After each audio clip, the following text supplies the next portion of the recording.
The SABC Foreign Desk will bring you comprehensive coverage of UNGA 73. SABC News, impartial and independent.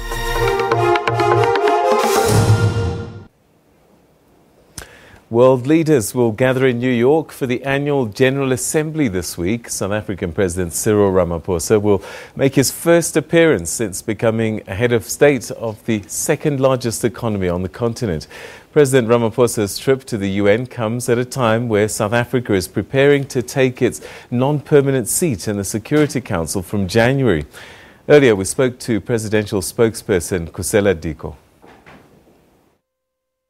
I think the excitement that we share about Ms. Losi's election as Cosatu is immeasurable.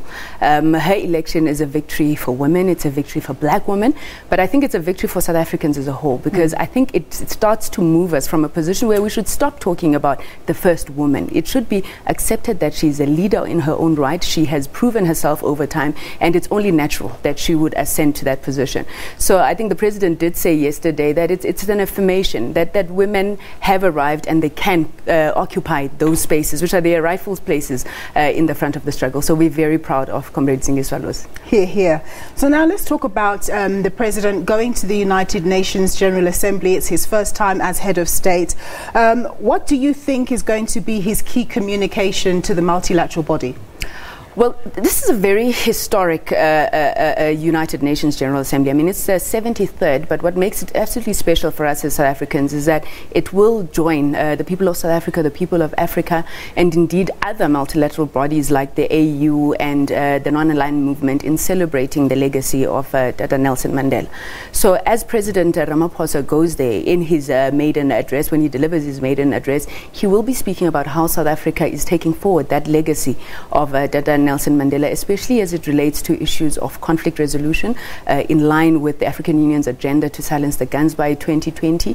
He'll be speaking about how we continue in terms of both our foreign and domestic policy to protect and promote human rights, and he will definitely be speaking on issues of sustainable development, of inclusive growth and shared prosperity. I mean, those are all issues that are very close to our heart, but we do think that the recognition that is being given by world leaders to Dr. Nelson Mandela assures us that we're on the correct path as we continue to implement and live the legacy that he lived and died for. I'm not sure what the protocol is, but do you think he'll attempt on the sidelines to also speak to potential investors? Of course, we've got that October investment summit coming up.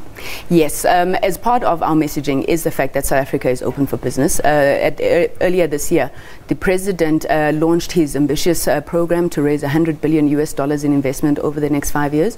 So whenever we are out as part of our diplomatic efforts, is at the center of it is economic diplomacy. So what we'll be doing is engaging firstly with other governments, but also with business leaders through a forum organized by Bloomberg, where we're meeting captains of industry, where the president will be outlining what it is South Africa wants to do. We will be speaking to issues of investment opportunities, but he'll be also answering some of those vexing questions that we are sure to find, especially around our land reform program.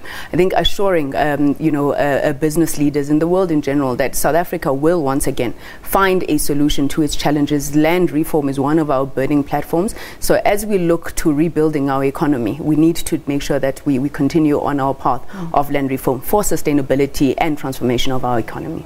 And as South Africa takes up its non-permanent UN Security Council seat, what are the key communications going to be there?